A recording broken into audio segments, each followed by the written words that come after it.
ഞങ്ങൾ ലണ്ടനിലേക്കുള്ള trip start ചെയ്യാൻ പോവാണ്. വീട്ടിൽ നിന്ന് ഇറങ്ങാൻ തുടങ്ങുന്നേ ഉള്ളൂ. കുഞ്ഞ് നല്ല ഉറക്കമാണ്. ഇനി പതുക്കെ റെയിൽവേ സ്റ്റേഷനിലോട്ട് പോകണം. ബാക്കി വീഡിയോ കാണിക്കാം. അപ്പോൾ ശരി. അപ്പോൾ ഞങ്ങൾ അങ്ങനെ വീട്ടിൽ നിന്ന് ഇറങ്ങാൻ തുടങ്ങുകയാണ്. ഞങ്ങളുടെ വീട്ടിൽ നിന്ന് റെയിൽവേ സ്റ്റേഷനിലേക്ക് ഒരു 10 മിനിറ്റോളം ഉണ്ട് നടക്കാൻ.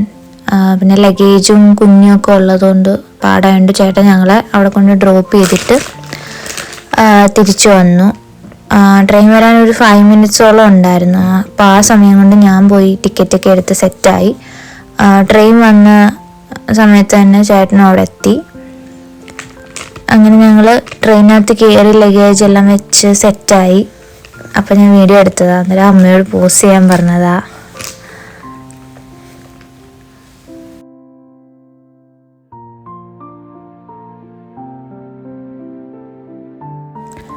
ഇത് കാണുന്നതാണ് നമ്മുടെ ടിക്കറ്റ്. മെർത്തറിയിൽ നിന്ന് കാർഡിഫിലോട്ടുള്ള ടിക്കറ്റ്. ഞങ്ങൾ നിൽക്കുന്ന സ്ഥലത്തു നിന്ന് കാർഡിഫിലേക്ക് ഒരു 1 hour ജേർണി ഉണ്ട്.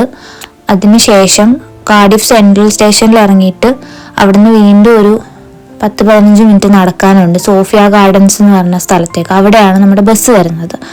നാഷണൽ എക്സ്പ്രസ് എന്നാണ് ബസ്സിൻ്റെ പേര്. അത് ടിക്കറ്റ് പ്രീ ബുക്ക് ചെയ്തത്. നമ്മൾ പ്രീ ബുക്ക് ചെയ്യുമ്പം നമുക്ക് റേറ്റ് കുറച്ച് കിട്ടും. ഇതാണ് കാർഡിഫ് സെൻട്രൽ സ്റ്റേഷൻ. ഞങ്ങളവിടെ ഇറങ്ങി.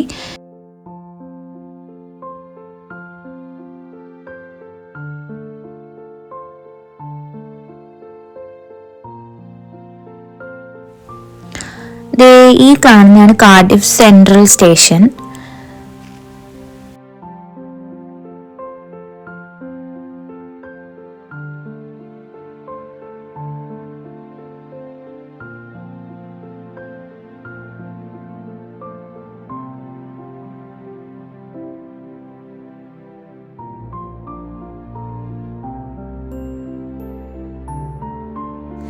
അങ്ങനെ ഞങ്ങൾ നടന്ന് വന്നപ്പോൾ അവിടെ ബസ് കിടപ്പുണ്ടായിരുന്നു. ആ കാണുന്നതാണ് നമ്മുടെ ബസ്. നാഷണൽ എക്സ്പ്രസ് ആണ് എന്നാണ് അതിൻ്റെ പേര്.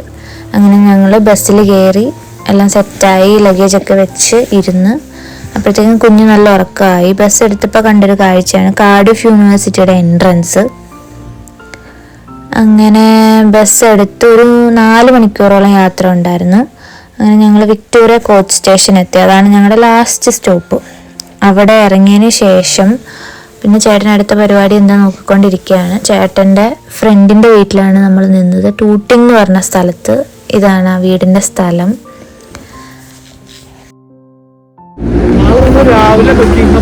ഹലോ, നമ്മൾ ട്രാമിൽ കയറാനായിട്ട് പോവാണ്. അപ്പോൾ ട്രാം എന്ന് പറയുന്നത് ഞങ്ങൾക്കൊക്കെ ഒരു ഫസ്റ്റ് ടൈം എക്സ്പീരിയൻസ് ആയിരുന്നു. ഡെയിൻ ചേട്ടന് ഒരുപാട് താങ്ക്സ്. ചേട്ടനാണ് ഞങ്ങൾക്കിത് സജസ്റ്റ് ചെയ്തത്. അപ്പോൾ ട്രാം എന്ന് പറയുന്നത് ട്രെയിൻ തന്നെ നമ്മുടെ നോർമൽ റോഡിൽ കൂടെയും അതിന് ട്രാക്കുണ്ട്. പക്ഷെ 2 ലൈൻ മാത്രമേ കാണത്തുള്ളൂ. അതിൽ കൂടെ ആയിരിക്കും ഇത് പോകുന്നത്, നമ്മുടെ സാധാ വണ്ടികളുടെയൊക്കെ കൂടെയും. അത് പക്ഷേ ഒരു അടിപൊളി എക്സ്പീരിയൻസ് ആയിരുന്നു കേട്ടോ. സിറ്റിക്കകത്തുള്ള ട്രാവൽ എളുപ്പമാക്കാൻ വേണ്ടിയിട്ടാണ് ഈ പരിപാടി. അങ്ങനെ ഫസ്റ്റ് ഡേ ഇത്രേ ഉള്ളായിരുന്നു. ഞങ്ങൾ ട്രാമിലൊക്കെ കയറി എൻജോയ് ചെയ്ത്. സെക്കൻഡ് ഡേ അടുത്ത വീഡിയോ.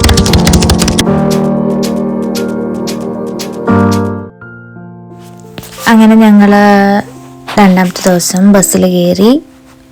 ട്യൂബ് അണ്ടർഗ്രൗണ്ട് ട്രെയിൻ ഉണ്ടല്ലോ, അതിൽ കയറാൻ പോവാണ്. അതിൽ കയറിയിട്ട് ബക്കിംഗ്ഹാം പാലസിലോട്ട് പോകണം. അപ്പോൾ നമ്മൾ ടൂട്ടിംഗ് ബ്രോഡ്വേ എന്നാണ് നമ്മുടെ സ്റ്റേഷൻ്റെ പേര്. Tube station underground train service ആണ് ഇവിടെ ഉള്ളത്. ഇത് സിറ്റിക്കകത്തെ ട്രാൻസ്പോർട്ടേഷൻ എളുപ്പമാക്കാൻ വേണ്ടിയാണ്. ഇത് ഇലക്ട്രിക് ട്രെയിൻസ് ആണ്. ഒരു 5 മിനിറ്റ് കൂടുമ്പോഴും ട്രെയിൻസ് ഉണ്ട്. പിന്നെ നമ്മൾ ശ്രദ്ധിക്കേണ്ട കാര്യം എന്ന് വെച്ചാൽ സിറ്റി മാപ്പർ ആപ്പൊക്കെ ഉണ്ടെങ്കിൽ ഏത് ട്രെയിനിലാണ് കയറേണ്ടത്, ഏത് പ്ലാറ്റ്ഫോമിലാണ് നിൽക്കേണ്ടത് എന്നൊക്കെ ഉള്ളത് അതിനകത്ത് നമുക്ക് അറിയാൻ പറ്റും. പിന്നെ ആ ട്യൂബിൽ ഇതേ കാണുന്ന മാപ്പ് പോലെ എഴുതിയിട്ടുണ്ടാവും അടുത്ത സ്റ്റോപ്പ് ഏതാണ് എന്നുള്ളത്.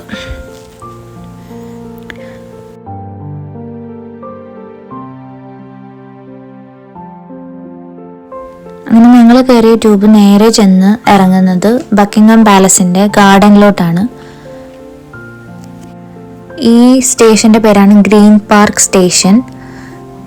ജൂബിലി ലൈൻ എന്ന് പറയുന്ന ട്രെയിനിലാണ് കയറേണ്ടത് ഇവിടെ വന്നിറങ്ങാൻ. അങ്ങനെ ഈ പാർക്കിൽ നിന്ന് കുറച്ചങ്ങോട്ട് നടക്കാനുണ്ട്. നല്ല തിരക്കുണ്ടായിരുന്നു കേട്ടോ അന്നത്തെ ദിവസം. പിന്നെ അത്യാവശ്യം നല്ല വെയിലും ഉണ്ടായിരുന്നു, നല്ല ക്ലൈമറ്റ് ആയിരുന്നു, നല്ല ചൂടും ഉണ്ടായിരുന്നു. അങ്ങനെ ഞങ്ങൾ ആ ഗാർഡനിൽ കൂടെ നടന്ന് ഒരുപാട് ടൂറിസ്റ്റും പിന്നെ ഇവിടെ ഉള്ള ആൾക്കാരാണെങ്കിലും നല്ല തിരക്കുണ്ടായിരുന്നു. ഗാർഡ് ചേഞ്ചിൻ്റെ കറക്റ്റ് സമയത്ത് തന്നെയാണ് ഞങ്ങൾ ചെന്നത്. ഇവിടെ യൂഷ്വലി ഗാർഡ് ചേഞ്ച് നടക്കുന്ന ദിവസങ്ങൾ എന്ന് പറയുന്നത് മൺഡേ, വെനസ്ഡേ, ഫ്രൈഡേ, സൺഡേ ആണ്. പിന്നെ ഇത് അവരുടെ ഓരോ ഷെഡ്യൂൾ അനുസരിച്ച് മാറിക്കൊണ്ടിരിക്കും. എന്തെങ്കിലും പ്രോഗ്രാംസ് ഒക്കെ ഉണ്ടെങ്കിൽ അത് മാറും. പിന്നെ ക്ലൈമറ്റ് ഒക്കെ നോക്കിയിട്ടായിരിക്കും, ക്ലൈമറ്റ് കണ്ടീഷൻസ് അനുസരിച്ച് മാറും. ഒരു ഏകദേശം 11 മണിയോടുകൂടിയായിരിക്കും സ്റ്റാർട്ട് ആവുന്നത്. ഒരു 45 മിനിറ്റ്സ് അറൗണ്ട് കാണും. പിന്നെ ഞങ്ങൾ ഇപ്പോൾ പോകാൻ പ്ലാൻ ചെയ്യുന്നവരാണെങ്കിൽ അവരുടെ ഒഫീഷ്യൽ വെബ്സൈറ്റ് ഉണ്ട്, അതിൽ കയറി ചെക്ക് ചെയ്ത് കഴിഞ്ഞാൽ അന്നത്തെ ഷെഡ്യൂൾ അറിയാൻ പറ്റും. ഞങ്ങൾ ചെന്നപ്പോൾ തന്നെ അവിടെ ഗാർഡ്സ് വന്നുകൊണ്ടിരിക്കുകയായിരുന്നു.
ഈ ഗാർഡ് ചേഞ്ച് എന്ന് പറയുന്നത് ഒരു ഹിസ്റ്റോറിക്കലി നടന്നു വന്നുകൊണ്ടിരിക്കുന്ന ഒരു ഭയങ്കര ടൂറിസ്റ്റ് അട്രാക്ഷൻ ആയിക്കൊണ്ട് മാറിക്കൊണ്ടിരിക്കുന്ന ഒരു സംഭവമാണ്. ഇത് എന്ന് പറയുന്നത് അവിടെ ഡ്യൂട്ടിയിൽ ഉള്ള ഗാർഡ്സ് ഹാൻഡ് ഓവർ ചെയ്തിട്ട് പുതിയ ഗാർഡ്സ് ചാർജ് എടുക്കുന്നു. അതാണ് ഇതിൻ്റെ ഒരു ബ്രീഫ് ഹിസ്റ്ററി പറഞ്ഞാൽ. ഇത് കിങ് ചാൾസ് 2 ടൈമിലുള്ള അന്ന് മുതൽ ഫോളോ ചെയ്യുന്ന ഒരു ട്രഡീഷനാണ്. ഇപ്പോഴും അത് അങ്ങനെ തന്നെ നടക്കുന്നു. അവരുടെ യൂണിഫോംസ് നോക്കുക, അവരുടെ ആ ക്യാപ്പ്, അതൊക്കെ ഭയങ്കര അടിപൊളിയാണ് കാണാൻ. ഇപ്പോഴും അവർ പണ്ട് രാജ്യം ഭരിച്ചുകൊണ്ടിരുന്ന സമയത്തുള്ള അതേ ട്രഡീഷൻ ഫോളോ ചെയ്യുന്നുണ്ട്. അപ്പോൾ ഒരുപാട് ആയിരക്കണക്കിന് ആൾക്കാരാണ് ഈ ഗാർഡ് ചേഞ്ച് ഉള്ള ദിവസം അത് കാണാൻ വരുന്നത്.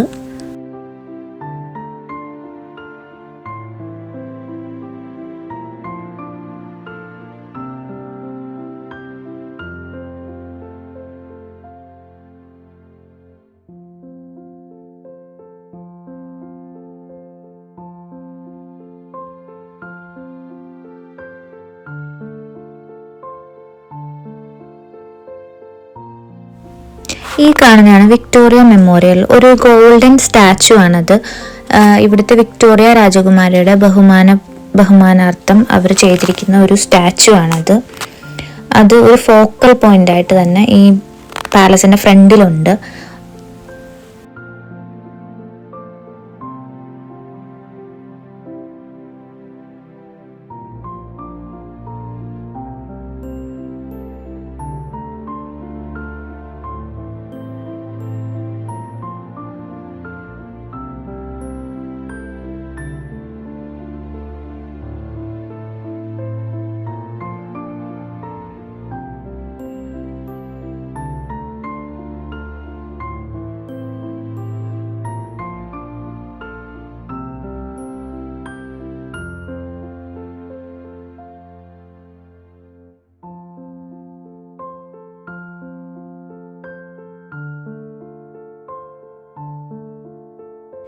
ഞങ്ങൾ ഗാർഡ് ചേഞ്ച് കണ്ടുകൊണ്ടിരുന്നപ്പോൾ കണ്ട ഒരു രസകരമായ കാഴ്ചയാണ്. നമുക്ക് ആ സ്റ്റാച്ചുവിൻ്റെ അതുവഴി ഒരു ഫ്ലൈറ്റ് പോകുന്നത്, അത് ആ പാലസിൻ്റെ ടോപ്പിൽ കൂടെ ഇങ്ങനെ പോകും. അപ്പം ഞാനത് ഫോക്കസ് ചെയ്ത് എടുത്തുകൊണ്ടിരുന്നു. നല്ല രസമുണ്ടായിരുന്നു കാണാനാണ്.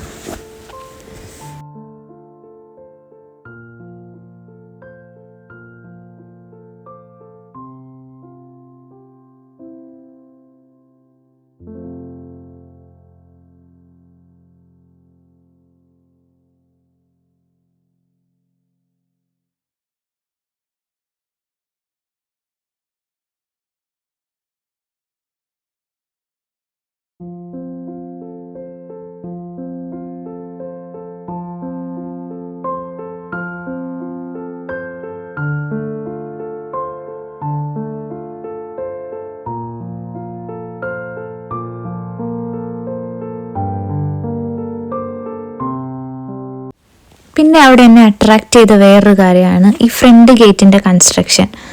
ഇതിന് പറയുന്നതാണ് the royal coat of arms എന്ന്.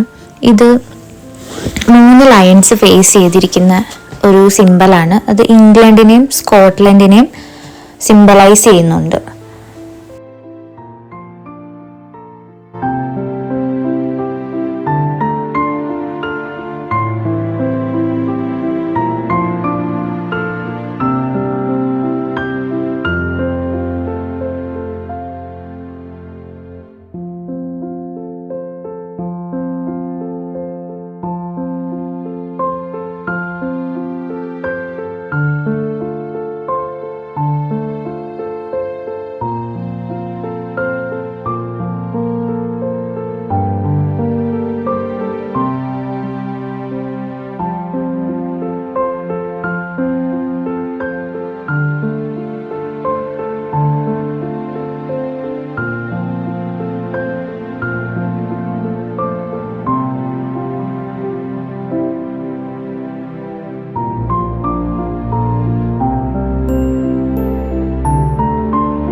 അങ്ങനെ ഞങ്ങൾ ഗാർഡ് ചേഞ്ച് ഒക്കെ കണ്ട് അവിടുന്ന് ഇറങ്ങിയപ്പോൾ അവിടുത്തെ പാർക്കിൽ കണ്ട വേറൊരു കാഴ്ചയാണ്. നമുക്ക് ബ്ലാക്ക് സ്വാൻ, ബ്ലാക്കും ഉണ്ടായിരുന്നു വൈറ്റും ഉണ്ടായിരുന്നു. ഈ ബ്ലാക്കിനെ ഞാൻ ആദ്യമായിട്ടാണ് കാണുന്നത്. വൈറ്റ് ഇവിടെ എപ്പോഴും ഉണ്ടാവാറുണ്ട്. അങ്ങനെ അതൊക്കെ കുറച്ച് വീഡിയോസൊക്കെ എടുത്ത് ഞങ്ങൾ പുറത്തേക്ക് ഇറങ്ങാൻ തുടങ്ങുകയാണ്.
ഈ കാണുന്നത് അവിടെയൊക്കെ ഗാർഡ്സ് നിൽപ്പുണ്ട്. അപ്പോൾ അവരുടെയൊക്കെ കൂടെ നമുക്ക് നിന്ന് ഫോട്ടോ ഒക്കെ എടുക്കാം. പക്ഷെ അടുത്ത് ചെന്ന് നിന്ന് അവരെ തൊടുവോ അല്ലെങ്കിൽ അവർ കുതിരയുടെ പുറത്തായിരിക്കുന്നെങ്കിൽ ആ കുതിരയെ പോയി പിടിക്കുകയൊന്നും ചെയ്യരുത്. കാരണം അത് അവരുടെ ഒരു മിലിറ്ററി റൂൾസിന് എഗൈൻസ്റ്റ് ആണ്. അവർക്കത് ഇഷ്ടമാവില്ല.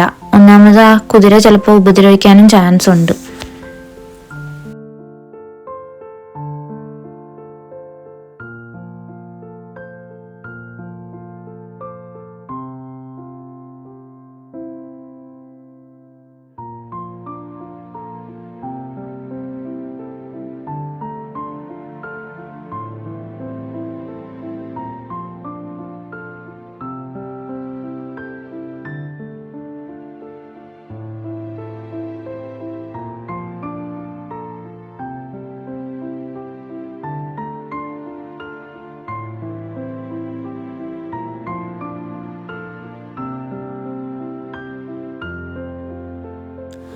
അങ്ങനെ ഞങ്ങൾ ആ പാലസ് ബിൽഡിങ്ങിൽ നിന്നൊക്കെ ഇറങ്ങി ഫ്രണ്ടിലേക്ക് നടന്നു. മെയിൻ റോഡിലെത്തിയപ്പം കണ്ട വേറൊരു വ്യത്യസ്തതരമായ കാഴ്ചയാണ് വേൾഡ് വാർ സെക്കൻഡിലെ വുമൻസിൻ്റെ ഒരു സ്റ്റാച്യു.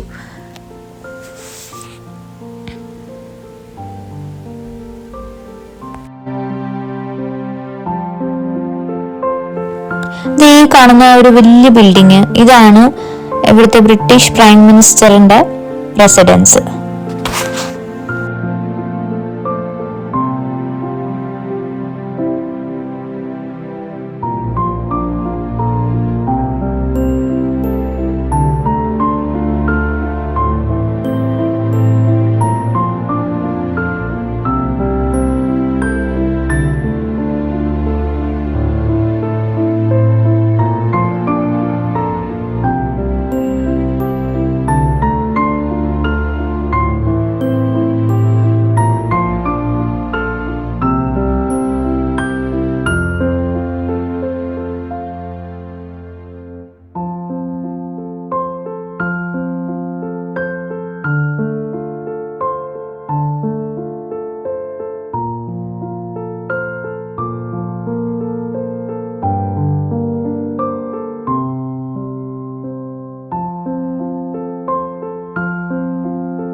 അപ്പോൾ നിങ്ങൾക്ക് എല്ലാവർക്കും ഈ വീഡിയോ ഇഷ്ടമായെന്ന് വിശ്വസിക്കുന്നു.